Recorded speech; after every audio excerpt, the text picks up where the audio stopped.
Hello everyone.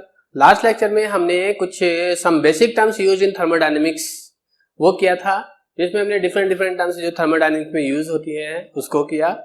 अब इस lecture में हम थर्मोडायनेमिक स्क्वायर पढ़ेंगे, जिससे हम डिफरेंट थर्मोडायनेमिक रिलेशंस को डराइव कर सकते हैं, उसको लिख सकते हैं। ठीक है, क्योंकि उसमें बहुत क्या प्लस माइनस का बड़ा ही इशू रहता है, जिसकी वजह से पूरा ही आपका रिलेशन खराब हो जाता है।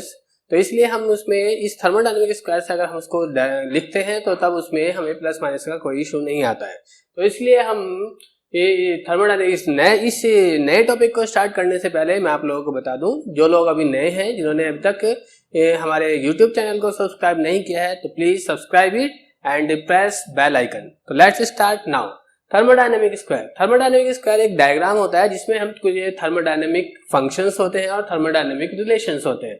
तो ये हमारे थर्मोडायनेमिक फंक्शंस हैं, H, G, A and U, ये हमारे थर्मोडायनेमिक फंक्शंस कहलाते हैं। और इंडिपेंडेंट वेरिएबल्स हमने पीछे भी पढ़ा था कि हमारे फंक्शंस जो होते हैं वो हमारे डिपेंडेंट वेरिएबल होते हैं। किस पर डिपेंड करते हैं? इंडिपेंडेंट वेरिएबल्स पर। इन थर्मोडायनेमिक फंक्शंस के लिए इंडिपेंडेंट वेरिएबल हमारे S for entropy, P for pressure, V for volume and T for temperature. ये चार हमारे independent variable for these thermodynamic functions होते हैं।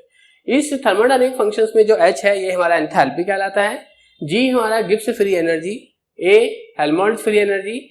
इस A को हेल्महोल्ट्ज फ्री एनर्जी का एक दूसरा नाम भी हमारा हेल्महोल्ट्ज फंक्शन भी कहलाता है।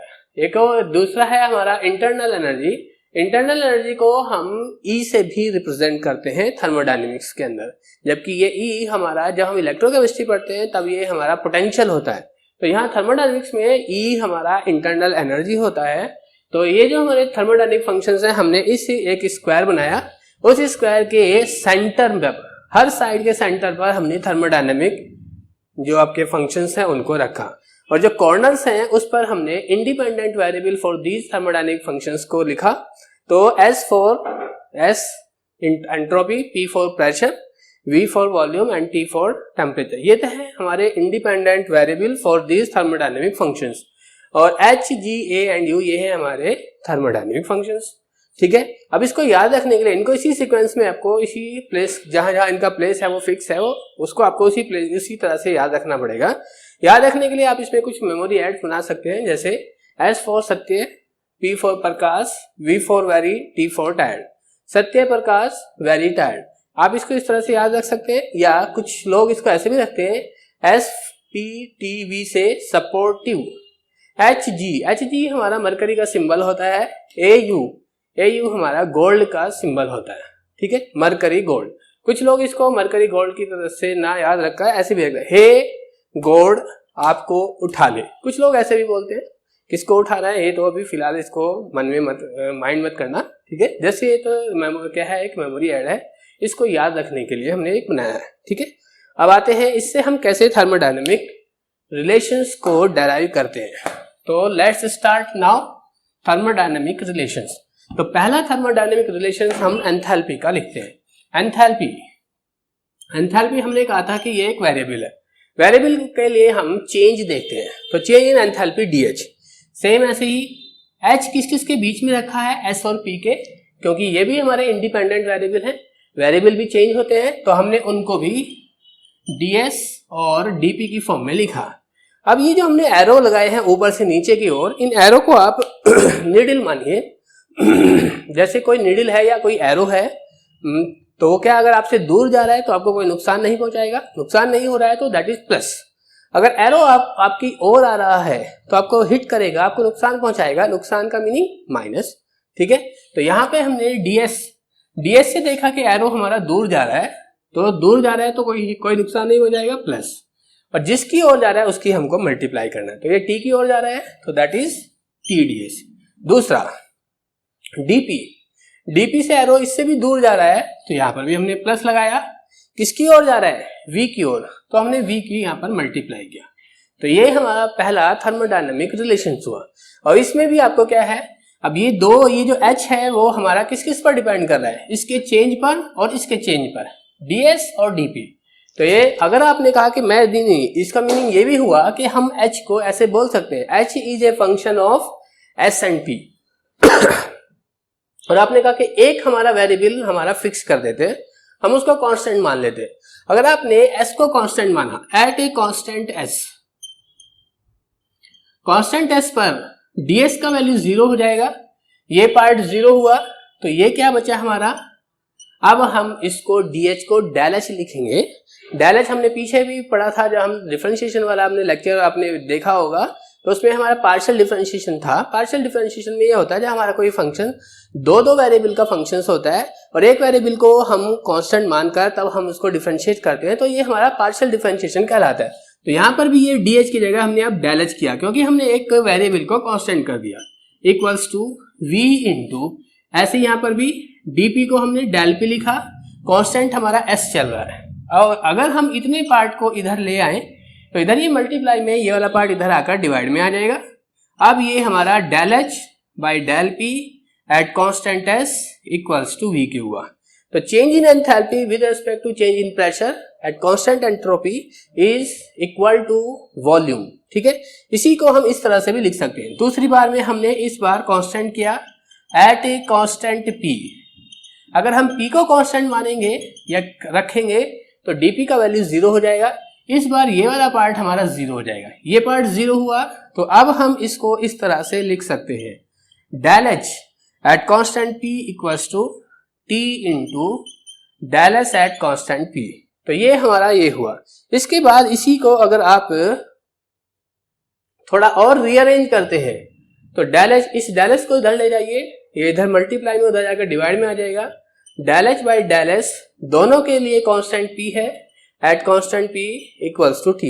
हम इसको इस तरह से बोल सकते हैं, change in enthalpy with respect to change in entropy at constant pressure is equal to temperature. ठीक है, तो इस तरह से हम डिफरेंट थर्मोडायनेमिक रिलेशन निकाल सकते हैं। अब हम सेकंड रिलेशंस पर आते हैं। ये तो था हमारा एंथैल्पी का रिलेशन। सेकंड थर्मोडायनेमिक रिलेशन हम आते हैं Gibbs free energy. Gibbs free energy का रिलेशन हम कैसे करेंगे, तो फिर से जैसे हमने पिछली बार किया था, जिसका भी हमको रिलेशन निकालना है वो देखो किस किस के बीच में रखा है। जैसे पहले H हमारा S एंड P के बीच में रखा था, इस बार हमारा G P एंड T के बीच में रखा है। तो हमने DG लिखा और वो किसके बीच में है, P के और T के, हम क्योंकि वो भी वेरिएबल है तो हमने उनको DP और DT लिखा। DP से एरो दूर जा रहा है, दैट इज प्लस, किसकी ओर जा रहा है, V की ओर, V। DT से एरो उसकी ओर आ रहा है, दैट इज माइनस, कहां से आ रहा है, S से आ रहा है। तो इस तरह से हमने इसका एक ये रिलेशन बनाया, ये कहलाता है हमारा थर्मोडायनेमिक रिलेशन। ये भी हमारा दो फंक्शंस पर डिपेंड करता है, दो फंक्शंस पर डिपेंड करता है, मींस एक आपका प्रेशर और एक टेम्परेचर। अगर हमने एक को कांस्टेंट किया at a constant pressure, constant pressure पर dp इक्वल टू 0 हो जाएगा, dp इक्वल टू 0, तो p कांस्टेंट, तो हम इसको इस तरह से लिख सकते हैं, del G at constant p equals to, ये वाला पार्ट हमारा 0 हुआ, माइनस के s into del T at constant p, इसको भी इधर शिफ्ट किया, del G over del T at constant p equals to minus s। ठीक है, नेक्स्ट टाइम हम इस बार हमने p को कांस्टेंट माना था, इस बार हम t को कांस्टेंट मानेंगे at a constant t। Constant t पर dt इक्वल टू 0 हुआ, तो जिससे हमारा del G at constant t equals to v into del p at constant t, del G over del p at constant t equals to v।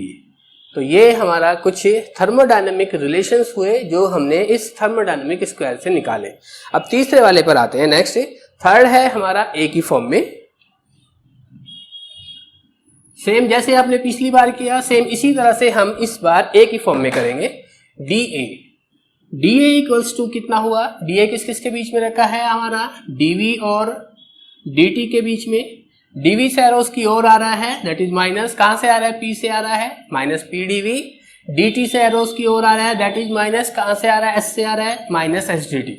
Okay, फिर से एक बार दो variables हैं इसमें, एक dv है एक dt है, एक को हम कांस्टेंट कर लेते हैं एट कांस्टेंट वॉल्यूम।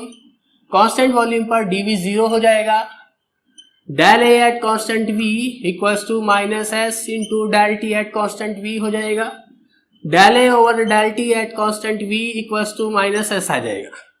इस बार नेक्स्ट टाइम में इस बार हम करेंगे at a constant temperature. Constant temperature पर dt इक्वल टू 0 हो जाएगा। अब यही रिलेशन हमारा del A at constant t equals to minus का p del v at constant t आ जाएगा। Del A by del v at constant t equals to minus p आ जाएगा। ठीक है, इस तरह से एक रिलेशन हमारा ये भी मिल गया। किसकी फॉर्म में है ये? Change in Helmholtz free energy with respect to change in volume at constant temperature equals to minus के p। नेक्स्ट एक और लास्ट बचा है हमारे पास इंटरनल एनर्जी की फॉर्म में। इंटरनल एनर्जी की फॉर्म में भी सिंपली इसी तरह से हम निकालेंगे जैसे हमने अभी बाकी 3 का निकाला है। इंटरनल एनर्जी को हमने कहा था हम U से या E से भी रिप्रेजेंट कर सकते हैं, तो अभी हम फिलहाल U की फॉर्म में ही यूज कर रहे हैं। du किस के बीच में रखा है? ds के और dv के बीच में। ds से एरो दूर जा रहा है, t की ओर जा रहा है प्लस TDS। dv से एरो की ओर आ रहा है माइनस, कहां से आ रहा है? p से आ रहा है माइनस का pdv। एक कांस्टेंट, एक वेरिएबल को हमने कांस्टेंट किया at a constant entropy, ds equal to 0 हुआ। Del u at constant s equals to minus pdv at constant s। Del u over del v at constant s equals to minus p। इस बार हम करते हैं at a constant volume. Constant volume पर dv equal to 0 हुआ। अब हम इसको लिख सकते हैं del u at constant v equals to t into del s at constant v। Del u over del s at constant v equals to t। तो इस तरह से हमने कुछ थर्मोडायनेमिक रिलेशंस का यूज करके कुछ और अदर रिलेशंस निकाले। वो रिलेशन किस थर्मोडायनेमिक प्रॉपर्टी के इक्वल आता है उसको हम इस तरह से डराइव करते हैं। Okay, thank you.